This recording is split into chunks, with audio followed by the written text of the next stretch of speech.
Bon, moi je vais faire rapide, je vais parler au nom de la Ligue de la Jeunesse Révolutionnaire. Donc en premier lieu, on voulait rappeler quelque chose, c'est que Georges c'est un prisonnier politique, c'est un prisonnier de guerre, parce que s'il est embastillé, c'est parce que c'est un combattant pour la libération de la Palestine, pour la libération des masses arabes et pour la libération de l'humanité en général.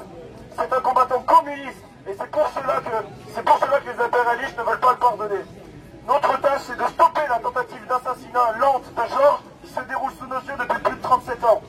La bourgeoisie ne peut pas détruire l'idée séculaire de liberté et d'émancipation. Alors elle tente de détruire les hommes et les femmes qui la portent. Ce génocide se déroule à travers le monde depuis que le prolétariat a pris conscience de sa tâche historique. Aujourd'hui, nous manifestons contre ce génocide pour honorer tous les résistants qui ont payé de leur vie le fait de ne pas renoncer à notre idéal supérieur. La résistance à outrance est l'acte politique le plus transcendant.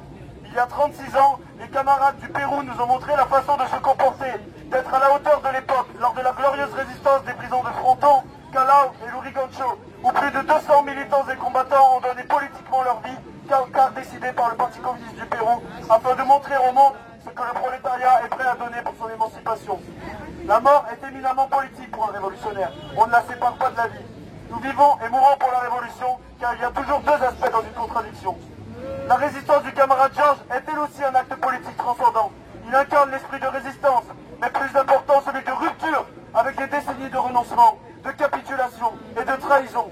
Pas une seule fois, il n'a remis en cause son engagement et ses idées révolutionnaires, malgré le fait qu'il se s'est condamné à mort ou condamné au renoncement, qui est la bien pire des destructions.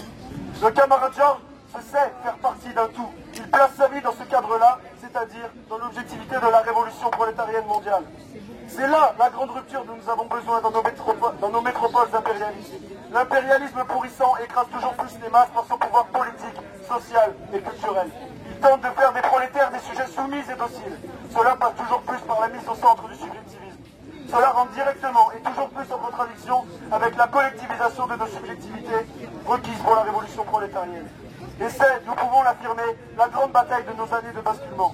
C'est principalement pour cela que Georges doit être vu comme un des porte-drapeaux de la révolution. Il incarne la nécessité de rupture avec ce vieux monde. Rupture subjective, mais aussi objective, avec son soutien indéfectible à la nécessité de la violence comme grande accoucheuse de l'histoire. Le camarade Georges fait partie des héros de notre classe, parce que justement, il marque une ligne de démarcation avec le révisionnisme et l'opportunisme sur le rejet de la violence révolutionnaire. Il est un symbole en lutte du front anti-impérialiste mondial qui va détruire le vieux monde dans la période des 50 aux 100 années à venir. La Ligue de la Jeunesse Révolutionnaire n'est pas ici par humanisme, mais par devoir révolutionnaire, en soutien actif aux camarades embastillés, mais plus largement pour affirmer la nécessité révolutionnaire. Nous ne sommes pas ici parce que nous voulons voir Georges libre dans l'absolu, mais parce que nous voulons fracasser le vieux monde. À la Ligue, nous avons décidé de ne pas faire partie du problème qui écrase l'humanité, mais des solutions pour que les bourreaux rendent gorge. Nous poursuivons avec modestie et patience la cause sacrée qu'a initiée le grand Karl Marx, organiser scientifiquement la misère pour détruire à jamais le vieux monde.